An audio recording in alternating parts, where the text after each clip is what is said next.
you doing? I'm good. Good. Thank you for inviting myself and my lovely wife, who's in the background, into your home here.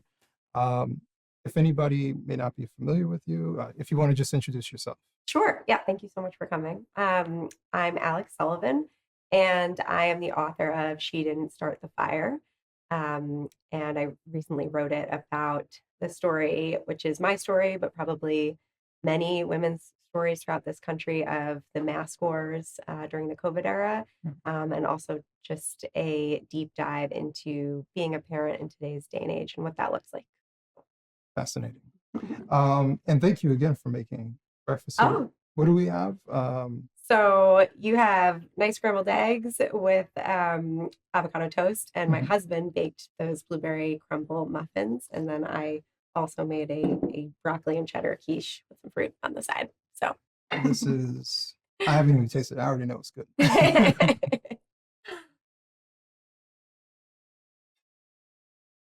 Yeah, the eggs are good. Eggs are legit. I'm glad.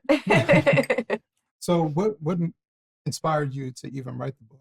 So the reason I wrote the book is because the original reason was I wanted my sons one day to know what their mother had done for them and how our lives as a family forever changed because of the experience that we went through during that time. The reason I decided to publish it is because I realized that this was a story that would resonate with so many women, not women, parents Mhm. throughout America, about parents who didn't believe that the elite class or the experts were the people who should be telling us what to do with our children, especially in a time of complete disarray and when no one knew what was going on. There were some parents that felt deep in their gut what the right thing was to do, Yeah. and we had to fight like hell to protect that right as parents. Um, and there was a lot loud voices against us of people that did not want us to have that right. Mm. Um, and so I wrote the story to remind everyone what we went through, and also to remind people what we knew, when we knew it, how early we knew it. The kind of narrative around COVID gets put into this bucket of, oh, we did the best we could at the Yeah. time, and that's just not true by any stretch of evidence or data or things that we were knowing. But it's also, I went through a huge transformation during that time of, originally I was working on Wall Street. Mhm. I had, a nanny. My husband and I were kind of figuring out the landscape of parenting.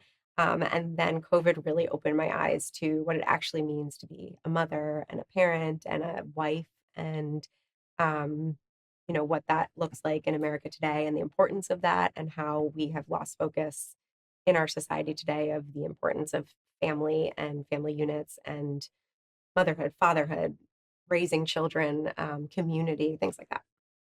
No, it's fascinating because COVID, obviously there were people who died who got really sick from COVID. And there's the economic issues that came along with it, shutting down businesses, people got laid off. But there's like these weird blessings that also came from it as well. Mhm. And you're not the only person. I think for myself, I became a little bit more involved in my son's education than I was prior because of COVID, because I saw certain things. And then starting to do this, I started talking to people who are like, watch out for this. I'm like, oh shoot, I do need to watch out for this. Mhm. But I just met a whole bunch of parents who were kind of forced to be hands-on, and they realized how hands-off they were. Like they just got stuck in the motion of things. You send your kid to school, they come home, they do the homework, you just kind of everybody else is kind of taken care of. Right. And so it just seems like, well, your input isn't really needed Mhm. as much as you thought until pandemic happens, and then your children really need you, and then you find out they needed you all along.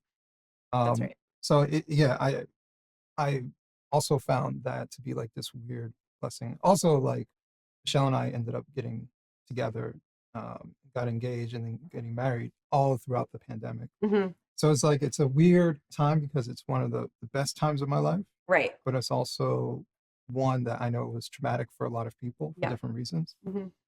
Um, but yeah, I'm glad that I always try to look for some sort of bright side, even in moments where there's some sort of turmoil. There are a lot of people who are like yourself, who are just regular people who just decided to do something. And I was kind of motivated by the same thing. I wanted to express myself through the book, but I also wanted to dedicate the book to my son to Mhm. show like I can do this, you can do this too. And it's okay to speak out and express yourself, especially if it's the right thing to do. That's right. Um, Yeah. and when I wrote the book, I didn't know if I was going to lose my job, it was going to get canceled, and I didn't care. Mhm. Especially Michelle had my back, so I just knew it was the right thing to do and it could help somebody else, but also to inspire your kids. So kudos to you for. Yeah, no, that's exactly, I mean, that a huge part of my voice in this town now. I mean, it's a small town. It's I live in a very privileged part of the United States. Um, and I don't know, I'm sure you know Rob Henderson, but Yeah, his idea of luxury beliefs was very much something that I faced when going through this whole experience is people who think they have really good intentions don't realize that those good intentions are causing massive harm. right. And like you're saying, standing up for what you believe in, when you know that you're right, what you're doing is right for your family and your community, and people are shouting ad hominem attacks at you, it's this experience that makes you stronger, but also changes the way you interact with the world because you now have to be this person that is no, like these are the facts. These are, how things actually manifest once you put them into motion. Right. And so that's, something that you have to be a strong person for. And like you said, have someone that supports you. I mean, my husband was there for me every step of the way when there were plenty of people in this town that were trying to cancel me, end me. And I mean, my kids would get disinvited from birthday parties. Mhm. There was a lot that we went through as a family that needed to be a unit to face. And I was very lucky to have that. So I guess my question for you is, some of those people, and I'm assuming some of those people were maybe friends, maybe kind of close associates who are acting this way. Have they come around? I would say majority of people, and I feel like society in general wants to forget what people did to each other. So Hmm. in the sense of they've come around that yes, they're kind to me again. Everyone acts like nothing happened. Like it's, this But you never got very a, brush it you under were the right. rug. There's no, I would say the people that say you were right were my friends that did stick with me through the whole thing. Okay. And by stick with me, I mean, they didn't dump me. There Mhm. were plenty of people that wouldn't outwardly support me, vocally support me, but knew that what I was saying was right. Mhm. And those people were kind of with it through it all, and now are more vocal about yes, you were right, things like that. Yeah. Um, but most people just want to forget what we did to each other, and that's part of this book too. We can't forget what we did to each other during this period of time because it was ugly and it was horrible, and we ruined communities and families over this. And a lot of it was because of what talking heads on TV were telling us, or, it wasn't natural in the way that people turned on each other. Yeah. And I think we need to remember that if we don't remember the way we treat each other, then we're just doomed to do it again. So, Amen to that. yeah. I mean, I think that I wonder if it's just denial or Mm, if it's pride. probably a bit of both. Bit of both. Yeah, because no one wants to admit that they were ever a horrible, or acted in a horrible way, not a horrible person, but acted in a horrible way. Mhm. And what I do try and do in my book is, I wrote it a year and a half after everything went down. So I had more of a clarity about that experience. I was able to look back on it. And there were moments where I was not my finest, or I, you know, did an ugly thing because I was so hurt and I was so angry. And you have to take responsibility for that and say, this was, I fought with my husband and I was angry and I was saying things that were not kind and not warranted. And you have to take a step back and say, that was wrong. I Mhm. was wrong. You know, um, and I think we need that mea culpa throughout society about all of this. And I think there's a lot of still anger from people like myself with people that aren't having that mea culpa, who aren't saying we were wrong. And, that's frustrating. Yeah. No, you're right. You're right. It is frustrating. I mean, I'm actually working on, might be getting published, possibly before Thanksgiving, Okay. with the New York Post, but um, I wanted to write something about forgiveness Mhm. because actually it was someone that I know.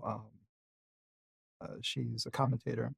She was talking about a, a neighbor or someone that was relatively close to, um, was trying to get back into her life and she didn't know how to handle it. Mm. And that kind of inspired me because she's not the first person to kind of talk about that. Mhm. I was like, oh, now you want to come back around. But it makes me think about the virtue of forgiveness in Jesus Christ. Mhm. As he's being crucified, he's asking for forgiveness for the people who are crucifying him. Yeah.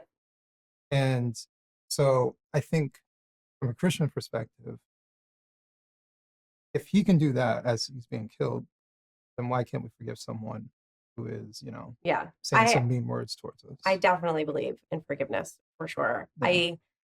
Where my downfall might be is for me to forgive someone, I need the apology, which I guess Jesus Christ didn't need the apology.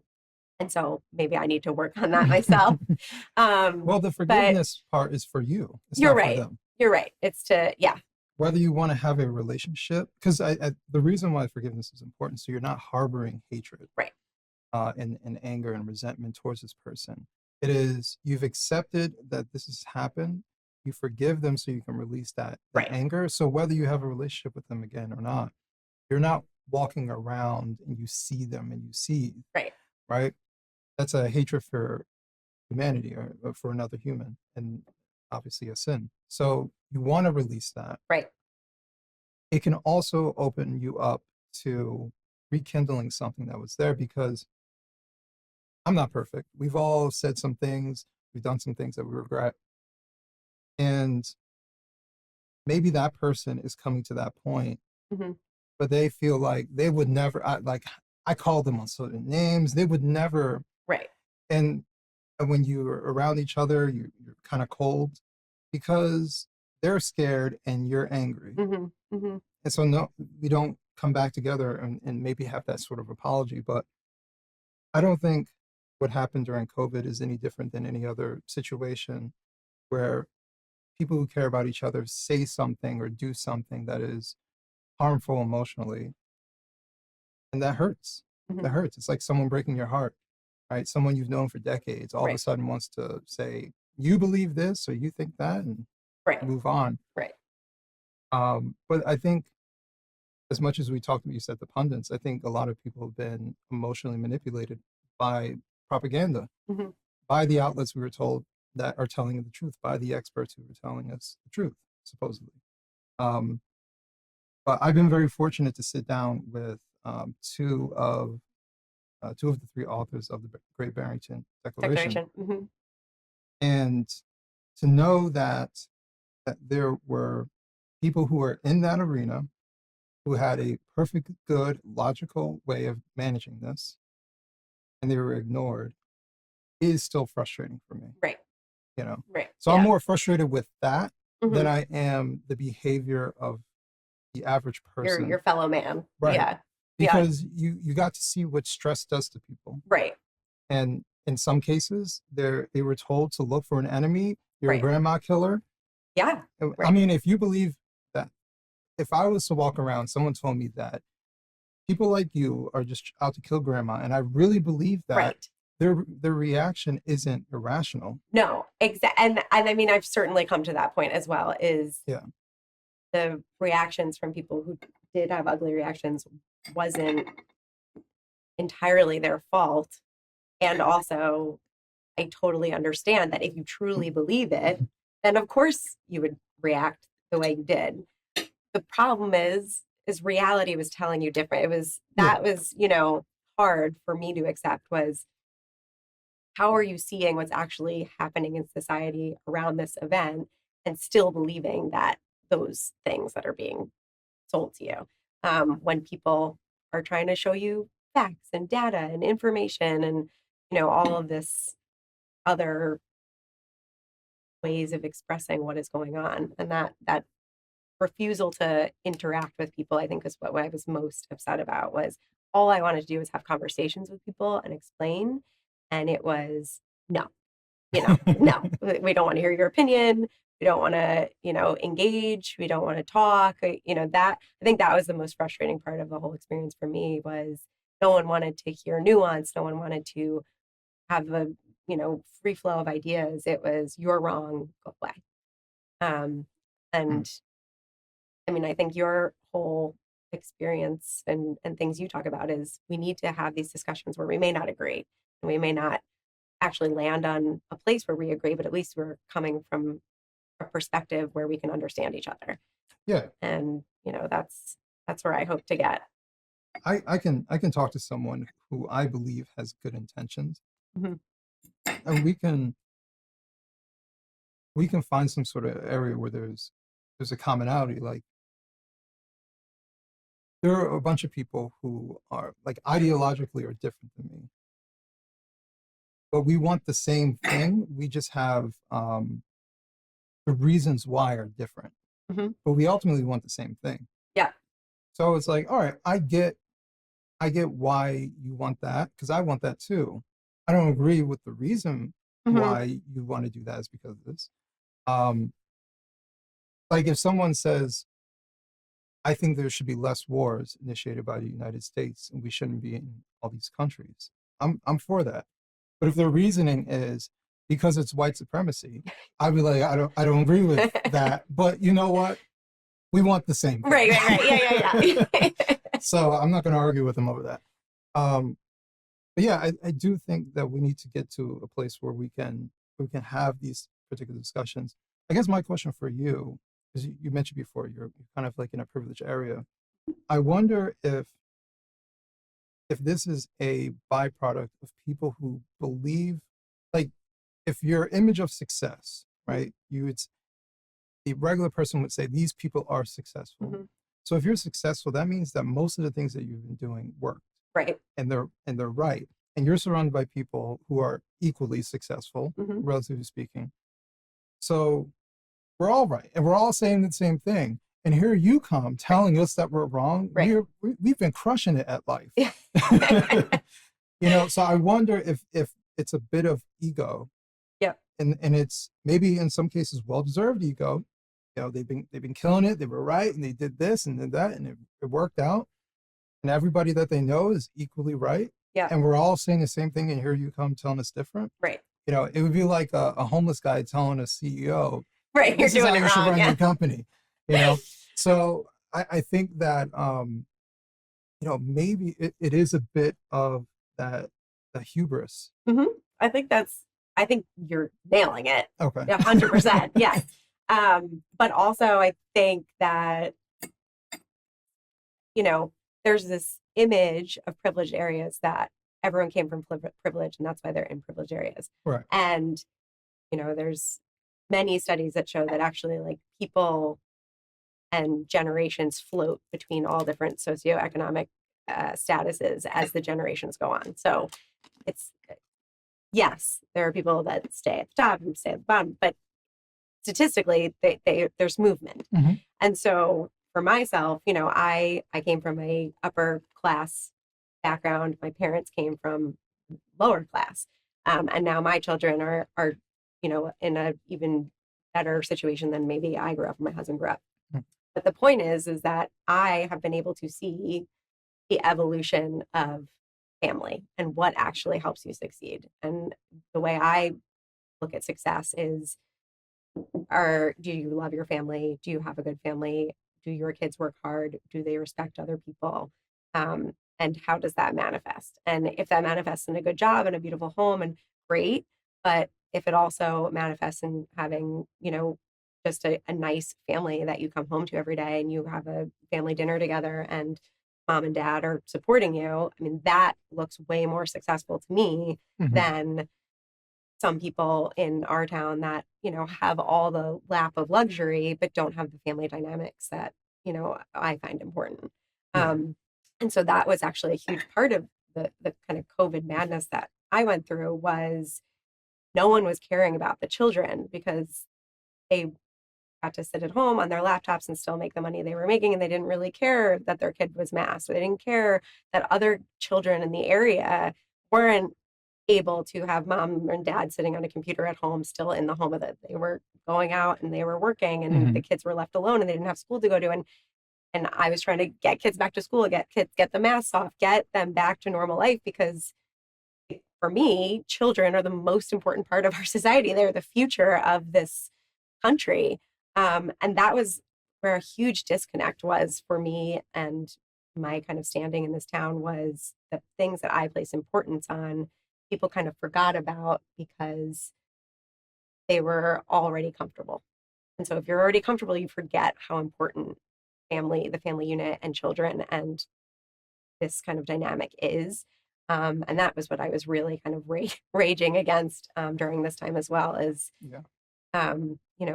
The mental health of your kid, your family, how we're treating our children is way more important than, oh, is Sally going to be able to get into the college she wants to get into now? Yeah. And so that, that was a big dynamic for me. I've noticed, I mean, obviously this is not just like people who are rich who do this, but it just looks different. I think we were talking about before, maybe it was off camera, like just because, you live in a wealthy area and you have a bunch of stuff, doesn't mean that your kids aren't suffering in some particular way. And I've seen this attitude where like their kids are just something to be managed. Maybe that's the best interpretation I could use. Where it's like, all right, well, they have to eat, so there's food there. We'll get a cook. Someone has to watch them, so we'll get a nanny. They go to school, we'll send them to the best school, and they'll watch them all day. Like someone else, they're outsourcing parenting to everybody else, and so it's like, well, where do you come in? Right. You're basically just the manager of children. Right. And your children become resentful because they spent their entire childhood not knowing who the hell you are, and you've been just pushing them here and pushing them there. Oh, you need to go to a practice? We'll have a driver take you. Like you're not investing your time, and it seems like you don't care. Right. Just like if you were to work at a corporation, the manager who is 2 levels above you, I mean, they technically know who you are, but you don't have a direct relationship with them because they're not directly managing you. So why would you think they care if, someone in your family passed, or if you're dealing with something personal? They wouldn't, and they wouldn't be invested. And I think there's that gap that a lot of maybe wealthy parents create. I was talking to my wife. Someone I know was just around someone who was very wealthy down at I won't say the state, but very wealthy. And she was around this woman, and she's adding up all these different things. And her life was pretty empty as far as her involvement with her kid. Like everyone did everything, and she seemed very disconnected from her child. And I think what's unfortunate is that they're not seeing that, and it's not to say that they don't mean well. I just think that maybe that becomes the norm. Well, I think kind of to your point earlier is it's not with bad intention. Right. Our society has created levels of what they put importance on. And our society places a lot of importance on monetary things. And not realizing that none of that matters if you're not sharing it and experiencing it with a family. And so, I think that there's a lot of people who think they're doing the right thing by saying, okay, get the expert for the lacrosse practice, get the expert for the school, get the expert for the piano lesson, blah, blah, and thinking I'm giving my child the best life they could possibly have. They have, this is everything they need. I'm setting them up for everything, and not realizing that the most important thing you can give your child is you. Right. And that's what I, realized I woke up to during the COVID era was I was working on Wall Street. I was smart. I was using all of my, God-given abilities to have this material life that, everyone told me I needed and wanted. And Mhm. Sheryl Sandberg said, lean in. And so I leaned in. But what I realized was that's not life.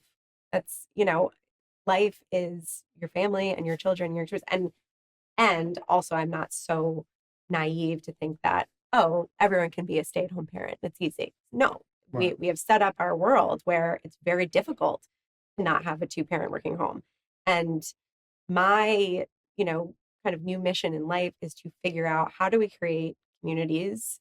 How do we rejigger however we're doing government or whatever so that the people who do want to stay home with their children can, or at the very least can for 5 years or, whatever it is.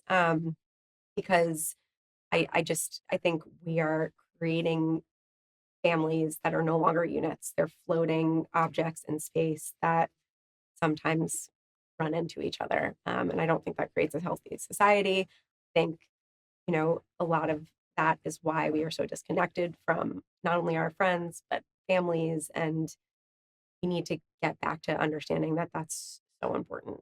Um, Yeah. No, I'm right there with you. And I think for me, I mean, we're all motivated by different things, and how we grow up often dictates how we parent our kids. And for me, growing up without my father made it even made a greater impact on me to not be like my father, because mhm, I didn't like that, mhm, and I didn't want my son to go through what I went through. And granted, his mother and I didn't stay together. Um, we were we always co-parented. We never talked bad about each other.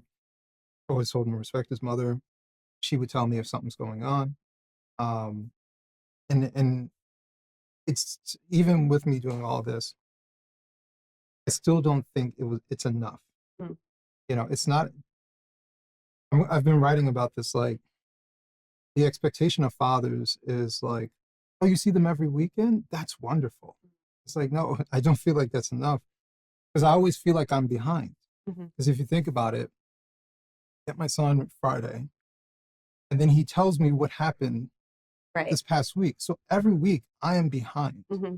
Even if his mother was to tell me like something significant happened, but like she's not going to tell me like things that are insignificant Hmm. but are meaningful for me to know. Yes. So it's like I just want to know that Wednesday was a tough day, but Thursday was fine. Mhm. Like, those aren't things you pick up a phone and Right. tell someone, but I want to know, because I want to see if there's some sort of pattern. Hmm. And I can't know that pattern if I'm even if my son comes and tells me, yeah, this week was great. Well, he's gonna tell me this week was great, Right. because he's seen his dad for a couple of days.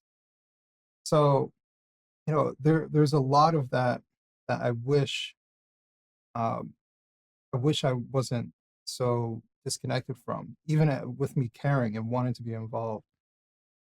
But I do think that there's a comfort level when it comes to father figures. Not I don't want to say father figures, because that means something else. Hmm. Fathers being basically disconnected parents. Hmm. This idea that we can take kids or leave them, or that men aren't killing themselves because they aren't allowed to see their kids, or they're being fought when they try to see their kids. They're being lied about when they want to have an involvement in the kid's life. Um, you know, I do think that there is a massive cultural issue, which is why I'm writing a book about this. There's a massive cultural issue in the West when it comes to parenting.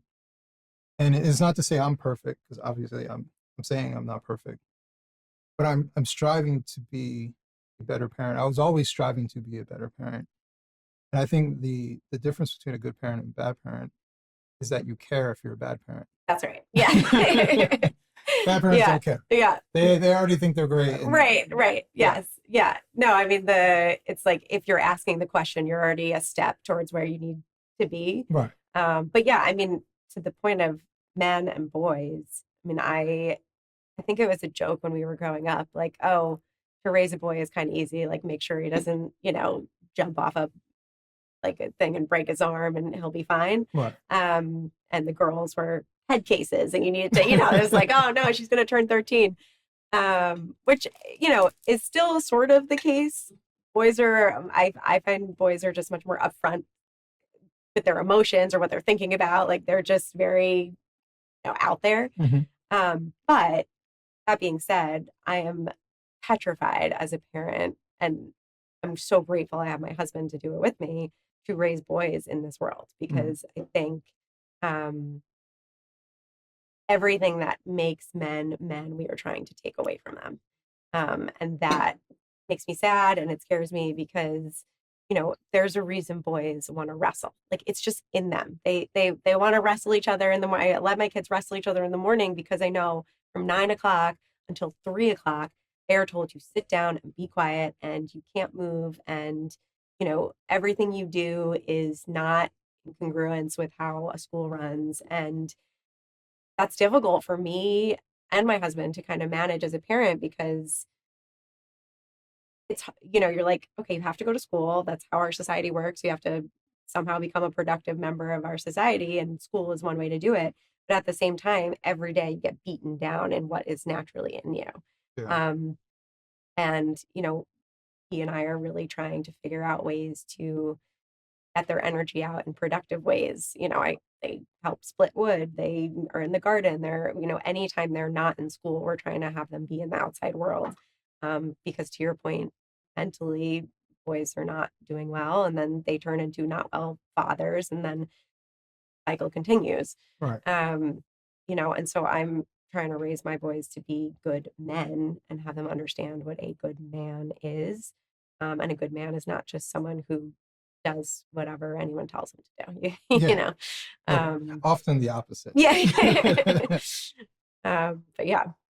I told my son that I want to say he was probably, I told him multiple times, between the ages of 16 and 17, especially when I saw he was not working as hard as he should.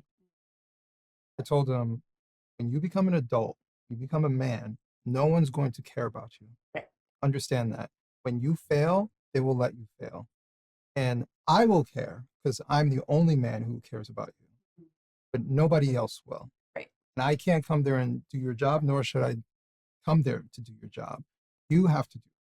And if you need help, then I am here for you. But outside of that, this world will not care about you. That's right. Yeah. And it's to tell him that he needs to get stronger. It's not to make him hopeless. It's the reality of things, that he has to become stronger, accountable, and responsible for the things he's supposed to be responsible for. And if he screws up, people are just going to let him screw up. Right. If you get fired from your job, guess what? You're unemployed. Right. No one's going to care. No. There's a whole bunch of men who are unemployed. You got to figure it out. But I think the difference is that he's not alone.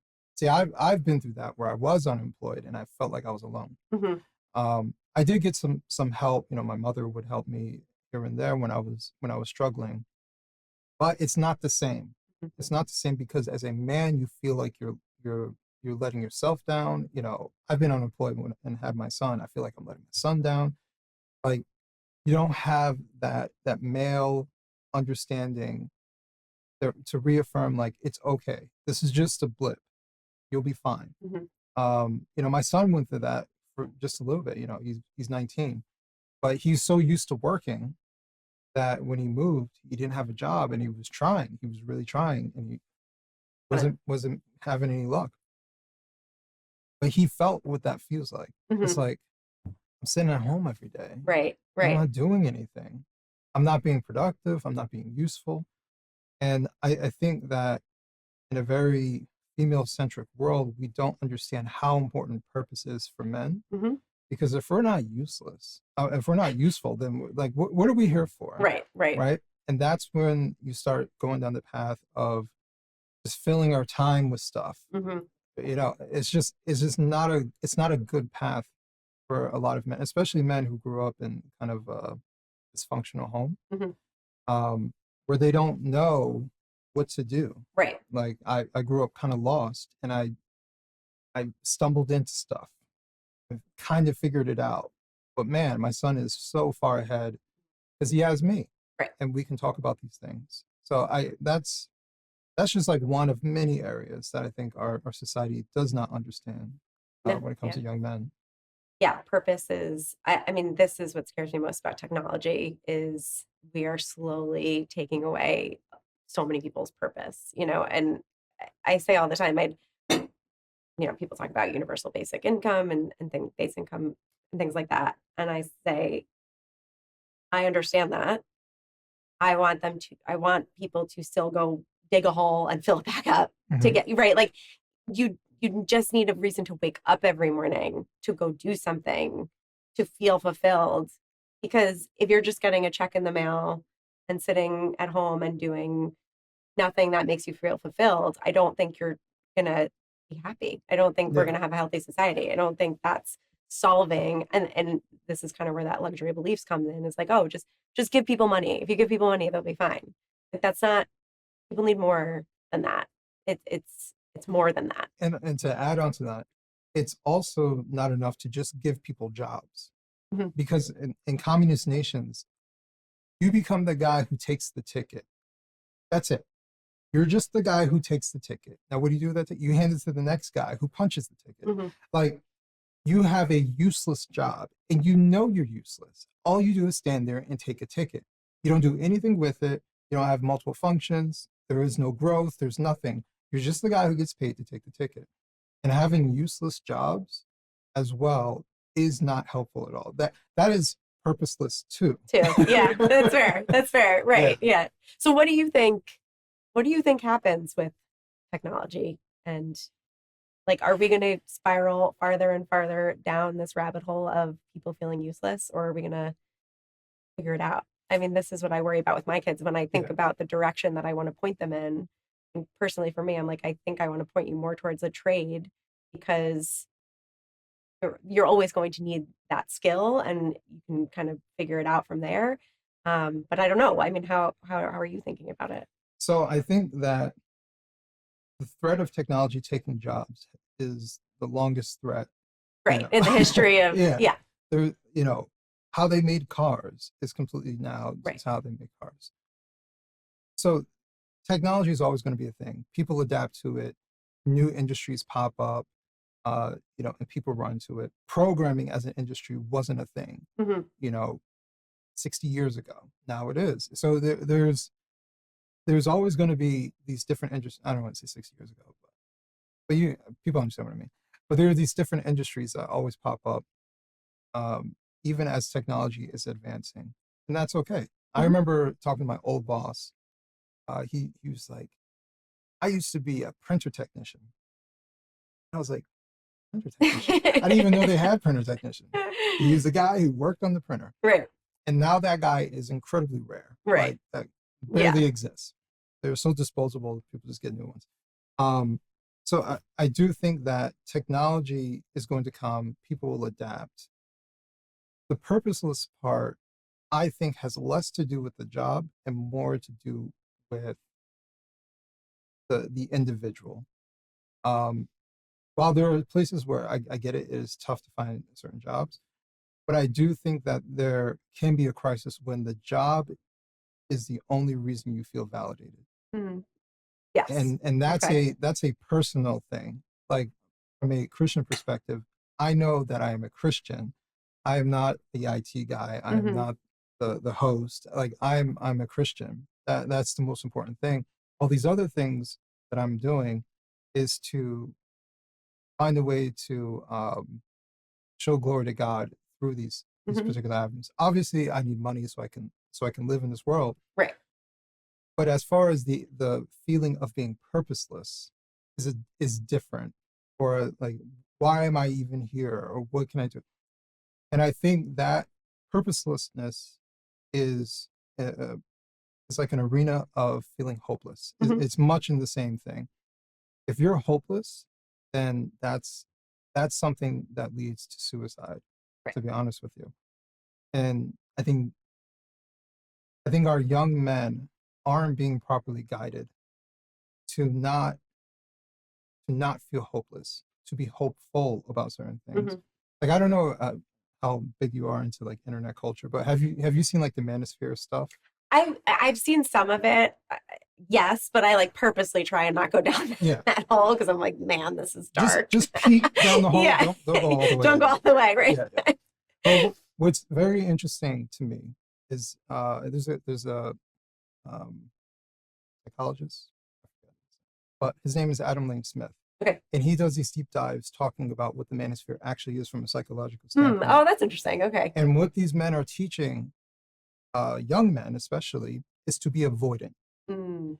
and to not be accountable and actually to point blame. So for their Yes. inability to get laid, Right. inability to have a relationship, um, what they're doing is saying it's not your fault. Right. It's the women's fault. Yeah. Right? I have seen some of that rhetoric. Yeah. Yes. Yeah. So so it's making them unaccountable. Hmm. It's pointing the blame at somebody else, and they're the victims Right. of the circumstance of not being able to get laid. It's nothing that they're doing. Right. Right. It couldn't be that they don't wash themselves, they're unkept, and that they're kind of weird. Mhm. It couldn't be anything like Right. Right. that. And also what is detrimental is that there are some people like go to the gym and work out. Okay. Mm. Generally good advice. Right. Doesn't take a wizard Right. to come up with that. But like outside of that, they don't guide the guys to say you need to improve yourself. You need to Mhm. become attractive. Right. Right.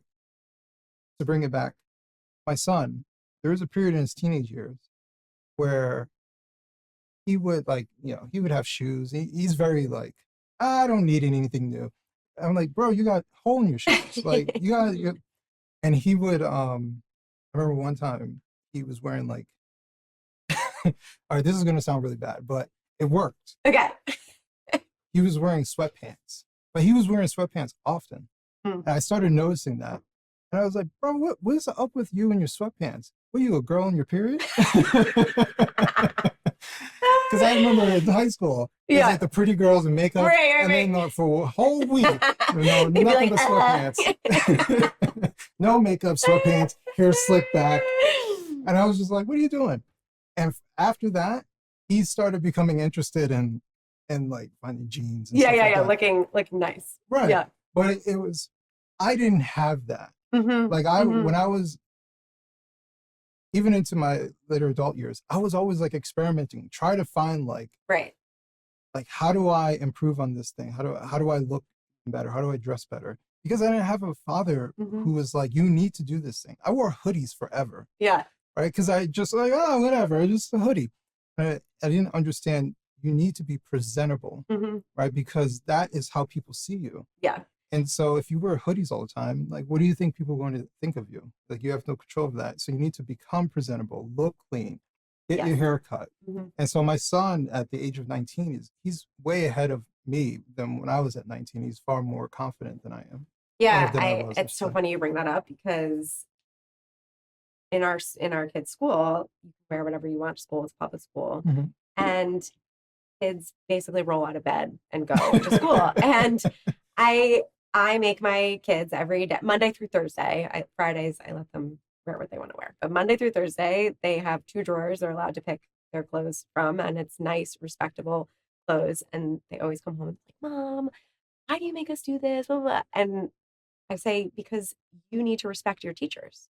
And the way to respect your teachers is to show up every day looking like you are ready to learn. Right. And that it's just, yes, you feel better, when you look and present a certain way, but it's also respectful of the people around you to look like you are prepared and ready to hear whatever wisdom they are imparting on you or whatever you need to learn or to be ready to start your day.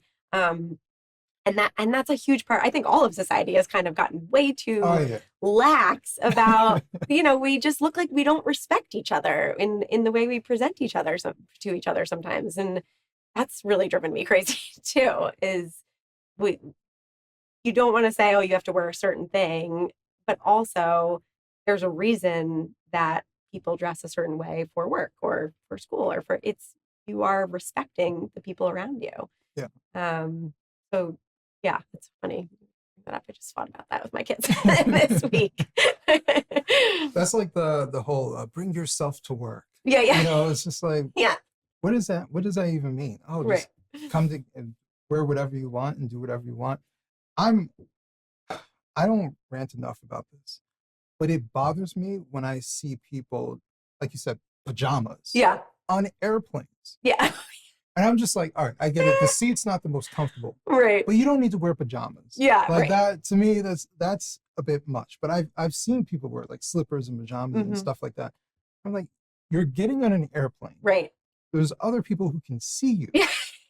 And you look like trash. This is what you don't even care. Right. This isn't like, I'm just gonna throw this out. I'm just going around the corner real quick. This is, you've planned this. You got here early. Yeah. Right. You've packed your bags and you have better clothes in your bags. Inside your bag, right, than on your body. Than on your body. Yeah. And I'm like, does that mean like the rest of your clothes are uncomfortable? Like right. I can't comprehend the mentality of someone other than just being purely lazy, of someone who would want to present themselves in that way on an airplane, right. or just in public, in general, public like that. Right. Like I get it if you want to dress down. Like I wear like Adidas, training pants and stuff like that. So I get that. But depending on the occasion, I didn't show up to your house as a bum. Yes. Yeah. Right. Right, because I understand, depending on the occasion, you want to be presentable, but it feels like people do not care. No.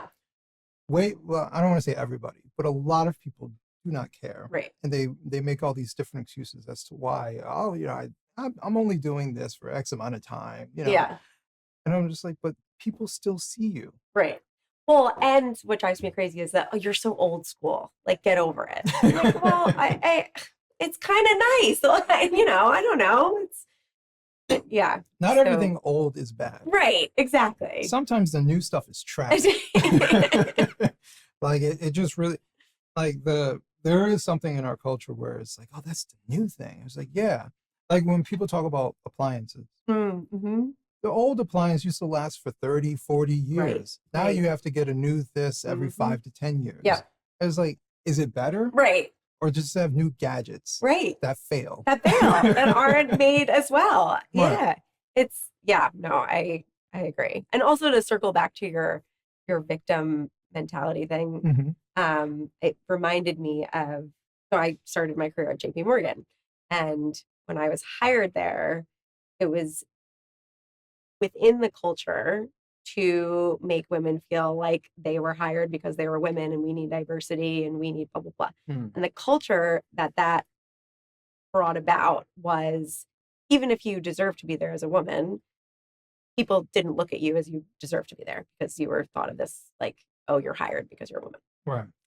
And the mindset that put me in as a woman was, oh, I'm never going to be paid as well because I'm a woman. Oh, I'm never going to get this. And I was in this weird victim mentality that I shouldn't have been in. That was wrong, right? Like that was, and then luckily I had toxic bosses. I was like, I gotta get out of here. I left and I went to a different bank. And the way I got that job was taking a 2-hour test. Like it was very cut and dry of how I got the job. And I was one of 3 women on the floor of 150 people. Right. And that mentality totally disappeared because what I felt was that I earned the spot, I'm here, and no one was looking at me as, oh, we had to hire you because of whatever. And so it's a weird thing to think about the victim mentality because sometimes it can be thrust upon you. And it takes a lot of work to get out of that when people are making you feel like you should feel a certain way. And so, when you were talking about that, the manosphere and how they're making, sometimes I feel like society is telling them, you're victims. And that's not the right message for them because you're never going to come out of it if someone's constantly telling you, you're a victim, you need to do X, Y, and Z. That's not helpful and it doesn't lead to anything good. Right. So. And that's a case to go against DEI. Yeah. The idea that it's one thing to be like, if you worked at a corporation and you saw some Black person start working there, if you just assume that, oh, they got the job because they're Black, but there's no program, there's nothing obvious, then you would look like the jerk. You would be right, exactly. totally. Yeah.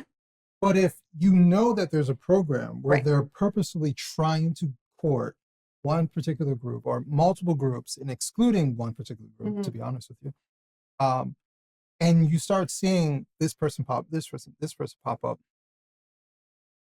whether they're qualified or not doesn't enter your mind. You're Right. just like, there's this program, and it feels like the only reason why X person is here is because of this program. Right. And it makes you question their credentials. It makes you question their ability. Yep.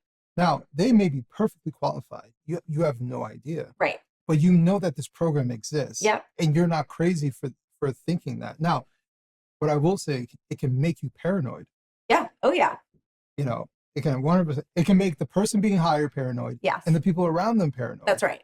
That's why it infests the whole dynamic of where you're. I mean, and also during that time too, it was like affinity group. It was like every month, all the women on the floor would have to go into a room and like have this meeting about what it's like to be a woman on Wall Street. It's like where we are purposely making ourselves look different from everyone else.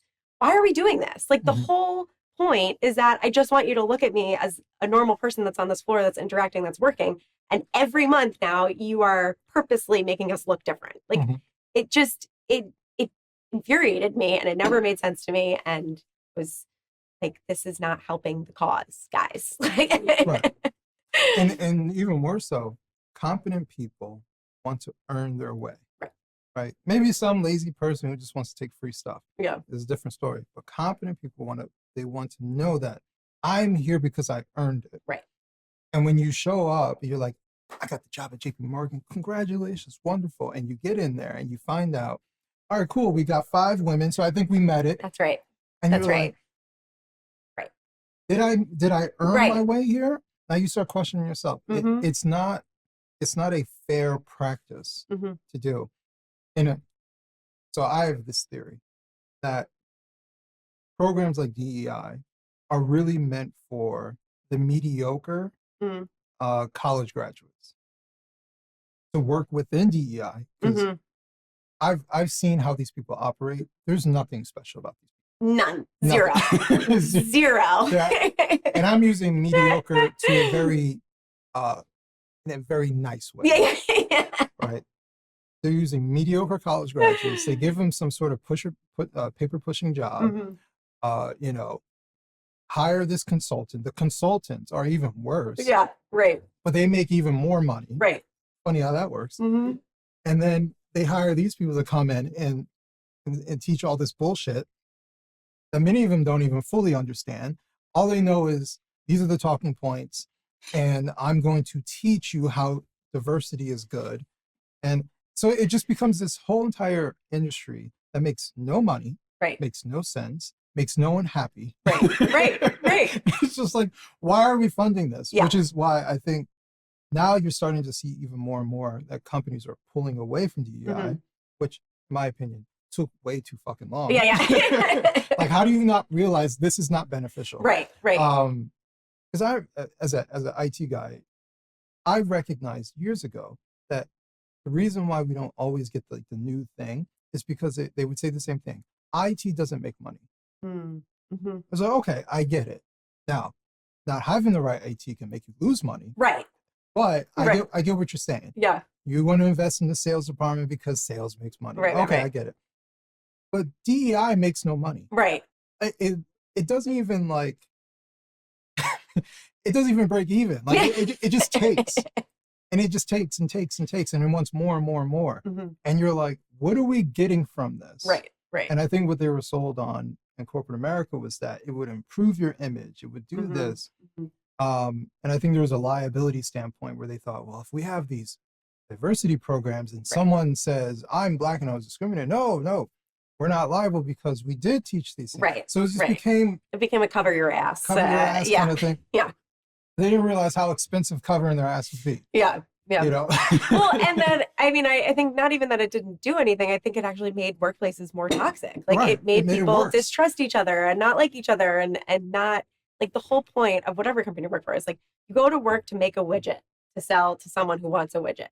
That should be the point of like, that's it. Like the rest of it it always drove me crazy. It was like, we're a family. It's like, no, you're not. You're like, your company is not a family. My family is at home and I got to make for dinner for them Right. later. Like everyone, you should go there. You should like the people you work with, like get along. But I think that's the other part, which feels a little communisty, is we're trying to make work your family now. Like you spend all your time there and you do your life there, and it's 16 hours a day and you need to be on the available by phone and blah blah blah blah. And that's not what life is about. The whole Right. point of work is to, like you were saying, afford the life that is going to give you pleasure, which is your family and the people around you. Right. And yeah, that's, I don't know, part of, I feel like this whole DEI thing was that like people were trying to mend relationships or cause it, and it's like, you don't need those relationships at work. It's work. Right. It's not home, it's work.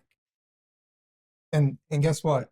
If the family isn't making enough money, sorry, you're no longer part of the family. Yeah, right, exactly. Like, You get kicked out and no one cares what happens to you. right. Yeah. It was good while it lasted, but our our investors and was it stakeholders Yeah. need to make sure that Mhm. they said that you can't be family anymore. Right, So, right.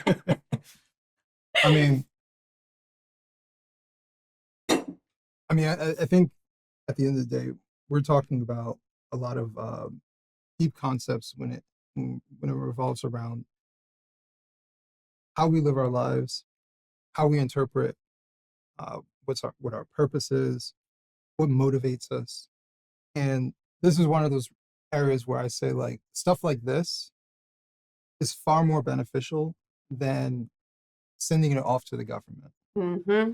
which Yeah. is why like UBI and all this other stuff, it takes a look at it from one lens, you know, and when you take a look at it from one lens, it tends to be ideological. It's like, well, if A plus B is C, then that we just apply that all the way down, and then everything is good. The problem is that people don't have jobs, and so they're miserable. And Mm-hmm. so if we just give them jobs, or if we just give them money, then they'll be fine. They'll be a-okay.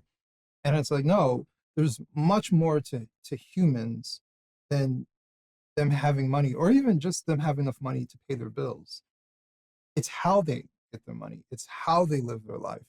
And the idea like, oh, if we just give them, let's say $1,000, and I'm saying this as I've talked to Andrew Yang,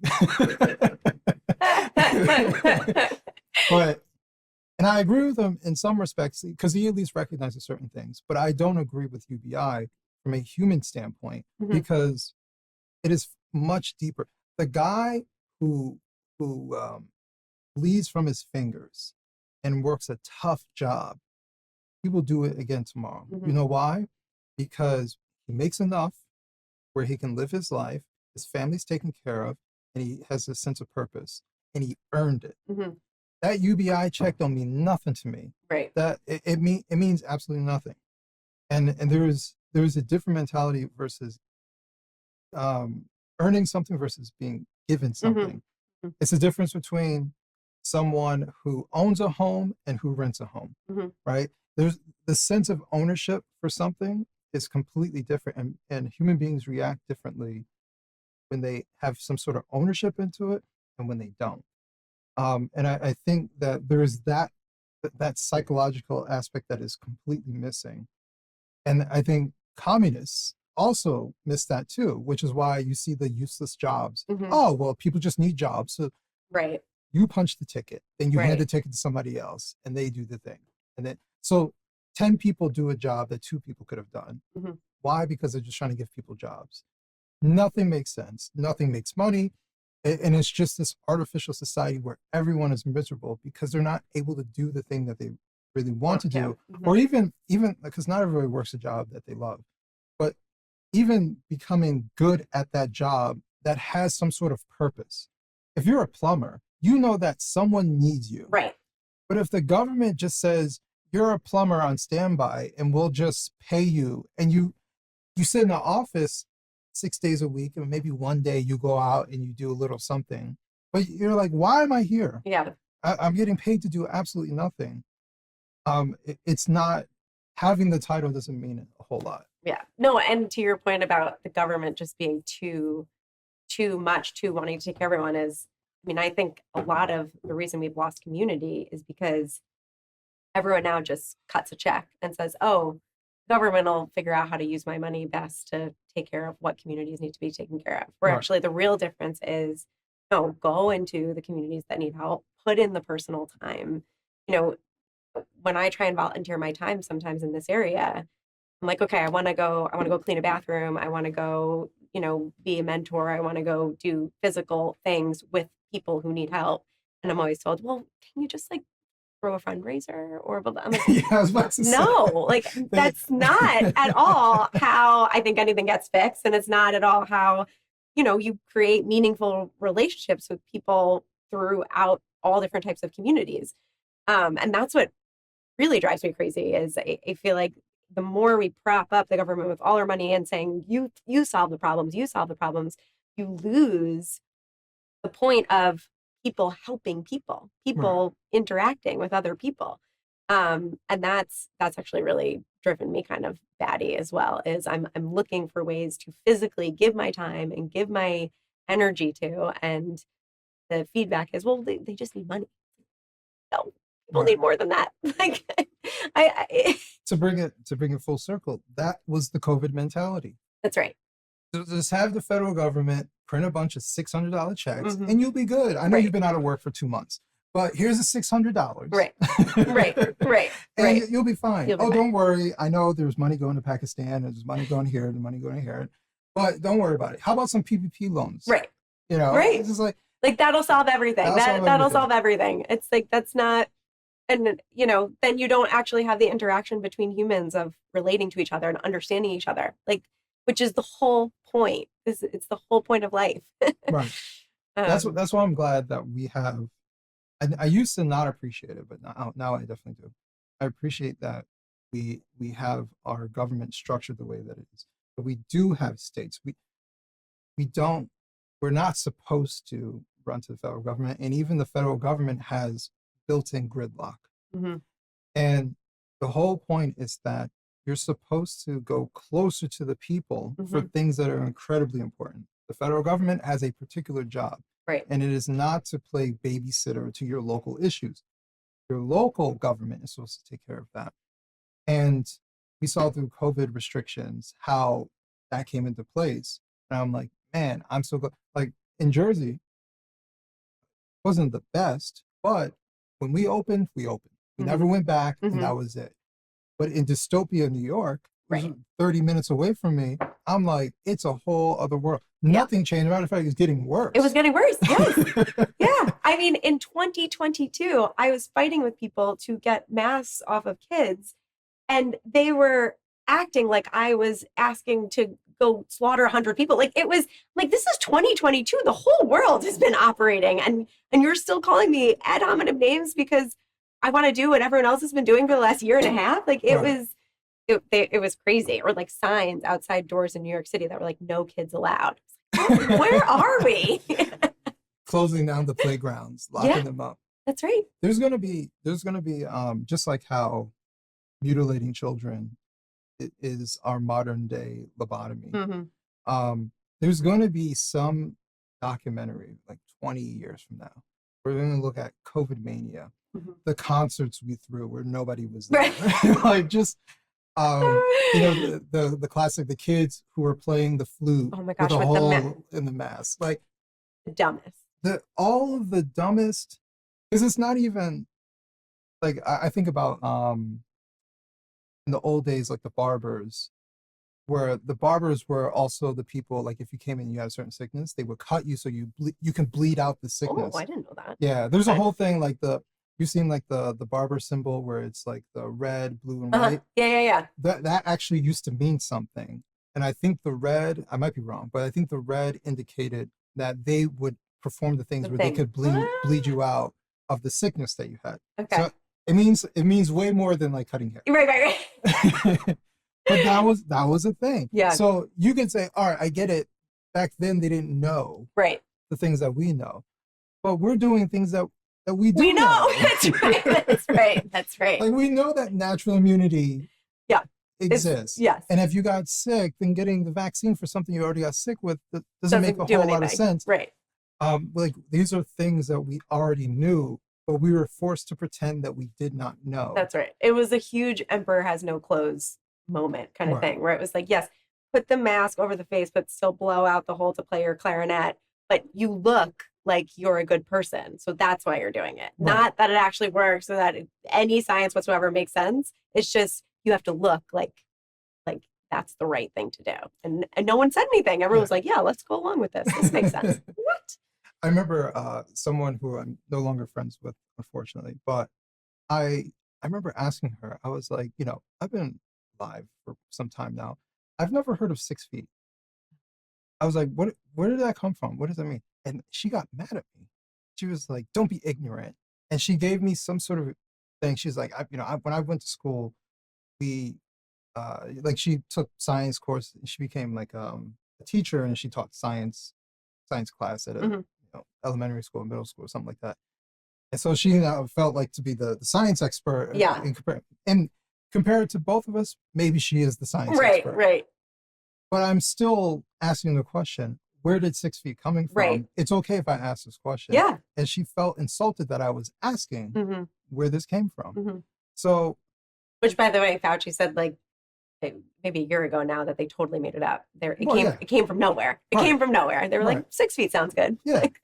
and I felt even more validated when I talked to Dr. Jay Bhattacharya about this. And I told him about the story. And he's like, yeah, that doesn't mean anything. He's like, here's what happens. If you're sick and you enter a store and you cough, it's here. Right. So when you leave, it's still there. Then when someone else comes in, then they breathe that in, then they get sick. It has nothing to do with distance. Right. It doesn't even matter.